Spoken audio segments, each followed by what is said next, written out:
Hi friends, सुंदर दिसावं असं प्रत्येकीला वाटतं. मग सुंदर दिसण्यासाठी आपण वेगवेगळ्या प्रकारचे प्रयोग करत असतो, बरोबर ना? मग त्यात तुम्हाला जर हातावर केस किंवा पायावर केस लव असेल तर आपण तो काढण्याचा प्रयत्न करतो. म्हणजेच थोडक्यात काय, तर आपण आपल्या सौंदर्यात भर टाकण्याचा प्रयत्न करतो. पण वॅक्सिंग कसं करावं, का करावं आणि कोणत्या पद्धतीनं करावं हेही सगळ्यात महत्वाचं आहे. कसंही करून चालत नाही.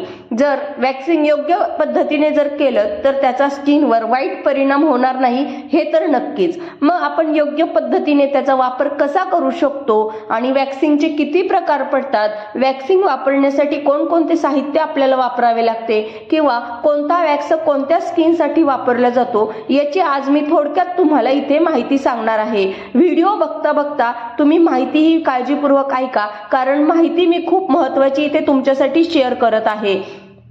आता आपल्याला कळत नाही कोणता वॅक्स कोणत्या स्किनवर जातो किंवा कोणता वॅक्स वापरल्याने स्किनला काय फायदा होतो, ते मी आज तुम्हाला या व्हिडिओमध्ये थोडक्यात सांगण्याचा प्रयत्न करणार आहे. व्हिडिओ थोडासा मोठा होईल फ्रेंड्स, पण माहिती तुमच्यासाठी अत्यंत अशी उपयोगाची आहे. चला तर बघूया आपण वॅक्सिंगचे किती प्रकार पडतात. तर वॅक्सिंगचे एकूण 3 प्रकार पडतात. तर पहिला प्रकार आहे तो ॲपिलेशन, दुसरा आहे तो डेपिलेशन आणि तिसरा आहे तो वॅक्सिंग. तर ॲपिलेशन म्हणजे काय आपण ते बघूयात. ॲपिलेशन म्हणजे काय, थ्रेडिंग किंवा प्लकरचा वापर करून काढलेले केस किंवा लव. आता थ्रेडिंग म्हणजे काय, तर ॲब्रोचा जो दोरा आहे त्यानेही केस काढता येतात. त्याच प्रकारे प्लकरचा वापर करून काढलेले केस म्हणजे ॲपिलेशन. दुसरा प्रकार पडतो तो डेपिलेशन. आता डेपिलेशन हे तर सगळ्यांनाच माहिती आहे, हेअर रिमूव्हर क्रीम वापरून काढलेले केस किंवा लव. हेअर रिमूव्हर क्रीम म्हणजे कोणती, वीट असेल किंवा अदर कंपनीचं कोणतीही क्रीम असेल, हेअर रिमूव्हर क्रीम, त्यांनी काढलेले केस म्हणजे डेपिलेशन. आणि तिसरा प्रकार पडतो तो वॅक्सिंग. वॅक्सिंग हे तर सगळ्यांनाच माहिती आहे. वॅक्सिंग ही शरीरावरील नको असलेले केस दूर करण्याची अत्यंत अशी सोपी पद्धत आहे. वॅक्सिंगने शरीरावरील नको असलेले केस सहजतेने दूर करता येतात, जे थ्रेडिंगच्या मदतीने शक्य होत नाही किंवा हेअर रिमूव्हर क्रीम वापरूनही शक्य होत नाही. वॅक्सिंग केल्याने केस पुन्हा लवकर उगवत नाहीत, यात केस मुळापासून उपटला जातो. आता वॅक्सिंग शरीरावर कुठेही करू शकतो, फक्त प्रायव्हेट पार्ट सोडून आपण करू शकतो, कारण तो नाजूक असतो. त्याच्यानंतर आपण बघूयात वॅक्सिंग करण्यासाठी आपल्याला कोणकोणत्या साहित्याची आवश्यकता असते. हेही सगळ्यात महत्त्वाचं आहे, हो की नाही? चला तर बघूया आपण वॅक्सिंगसाठी कोणते साहित्य लागते. आपल्याला लागतो एक बाउल, स्पंज, टॉवेल आणि सगळ्यात महत्त्वाचं म्हणजे वॅक्स हिटर, वॅक्स स्पॅच्युला, रिकामा बाउल, कॉटन, पाणी, टाल्कम आणि आपल्याला सगळ्यात महत्त्वाचं लागतं ते वॅक्सची क्रीम. आता वॅक्सची क्रीम कोणती घ्यायची, म्हणजे आपल्या स्किनला सूट होईल अशी कोणती वॅक्स तुम्ही वापरणार आहात, हेही मी तुम्हाला सांगणार आहे. फक्त तुम्ही व्हिडिओ शेवटपर्यंत बघा, कुठेही स्किप करू नका. तुम्हाला सगळी माहिती मी या व्हिडिओमध्ये तुम्हाला शेअर करणार आहे. आता साहित्य तर आपल्या लक्षात आले. चला तर आपण बघूया कृती कशी करायची ते. वॅक्सिंग चालू करण्याआधी ज्या जागी वॅक्स करायचा आहे त्या जागी आधी आपल्याला टाल्कम लावून घ्यायचे आहे.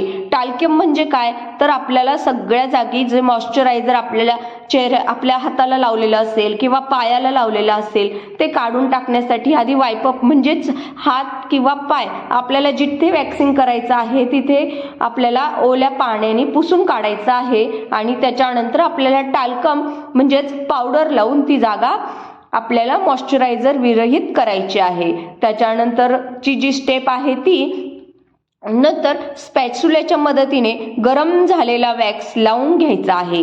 आता वॅक्स कसा लावायचा, कोणत्या दिशेने लावायचा, याचाही व्हिडिओ मी केलेला आहे. तुम्हाला याची लिंक मी डिस्क्रिप्शन बॉक्समध्ये टाकते, ती तुम्ही व्यवस्थित लक्षपूर्वक बघा, म्हणजे तुम्हाला वॅक्स कशा पद्धतीने करायचा ते लक्षात येईल. पण आज आपण काय बघतोय, वॅक्स करण्यासाठी आपल्याला कोणत्या पद्धतीने वॅक्स करतो, कोणता वॅक्स कोणत्या स्किनला जातो ते आपण आज बघणार आहोत. त्याच्यानंतर तिसरा जी कृती आपल्याला करायची आहे ती आता मी जी सांगितली, ज्या दिशेला केस उगवत असतील त्या दिशेला वॅक्स लावायचा आहे आणि त्याच्या विरुद्ध दिशेला आपल्याला पट्टी ओढायची म्हणजे स्ट्रिप्स ओढायची.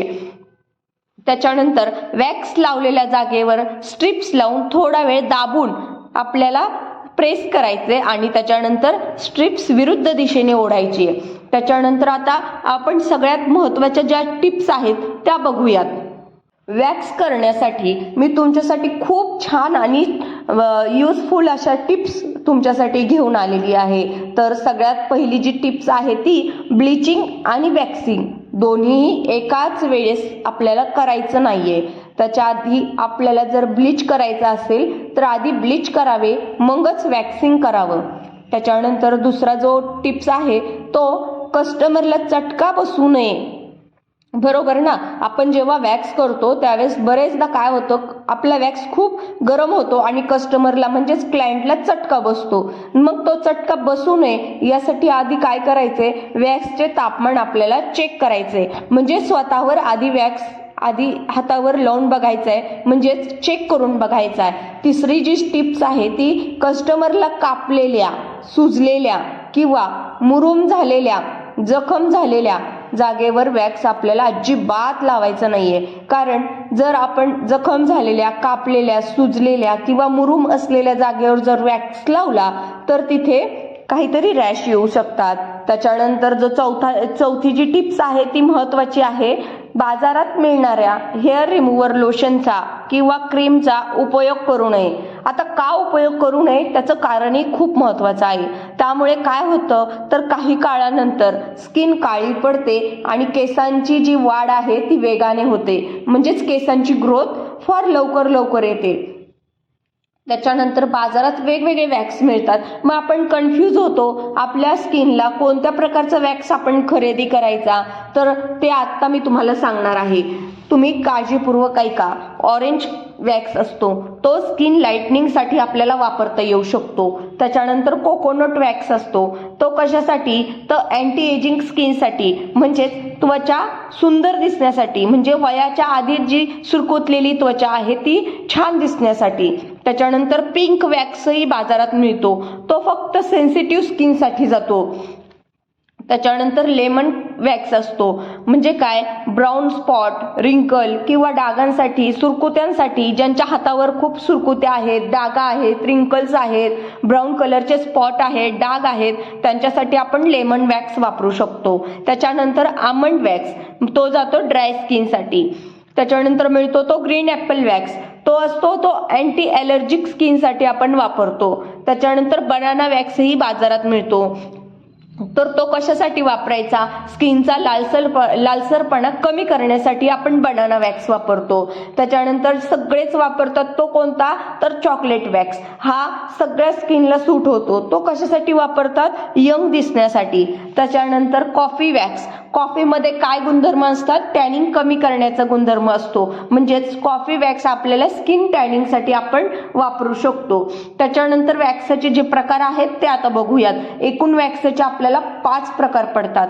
तर पहिला प्रकार आहे तो नॉर्मल वॅक्स. आता नॉर्मल वॅक्स मध्येही 2 प्रकार पडतात. कुठला, तर हॉट वॅक्स आणि कोल्ड वॅक्स. लक्ष देऊन ऐका फ्रेंड्स, हॉट वॅक्स आणि कोल्ड वॅक्स. दुसरा येतो तो क्रीम वॅक्स. तिसरा येतो तो लिफोसोलेबल वॅक्स. या वॅक्सला स्ट्रिप्स लागत नाही, हा वॅक्स पाण्याने निघत नाही, हा फक्त तेलाने किंवा सिरमनेच निघतो. आता जे आपण बाकीचे वॅक्स वापरतो ते पाण्याने सहज आपण वॉश करू शकतो, बरोबर ना. पण लिफोसोलेबल वॅक्सचं तसं नाहीये. या वॅक्सला स्ट्रिप्स लागत नाही आणि हा पाण्याने निघत नाही, हा फक्त तेलाने किंवा सिरमनेच निघतो. त्याच्यानंतर येतो तो ब्रेंझोलिन वॅक्स. ब्रेंझोलिन वॅक्स ही क्रीम वॅक्स सारखाच असतो. त्याच्यानंतर येतो तो हायड्रोलिपोसोलेबल वॅक्स. हा भारीतला वॅक्स असतो, म्हणजे याचे पैसे आपल्याला जास्त घ्यावे लागतात. आपण वॅक्सचे हे प्रकार बघितले. त्याचबरोबर बाजारात वेगवेगळे जे प्रकारचे वॅक्स मिळतात. आता कोणता वॅक्स कोणत्या स्किनसाठी जातो हे तुम्हाला मी सांगितले. आता वॅक्स करताना तुम्हाला कोणतीही अडचण येणार नाही. फक्त वॅक्सचं ऍप्लिकेशन कसं करायचं ह्या व्हिडिओची लिंक मी तुम्हाला डिस्क्रिप्शन बॉक्समध्ये टाकते, म्हणजे तुम्हाला वॅक्स करताना कुठलाही प्रॉब्लेम येणार नाही आणि कोणत्या स्किनला कशा प्रकारचा वॅक्स करायचा हेही लवकर समजेल. चला तर भेटूया नेक्स्ट व्हिडिओमध्ये नवीन पॉइंट घेऊन. तोपर्यंत बाय.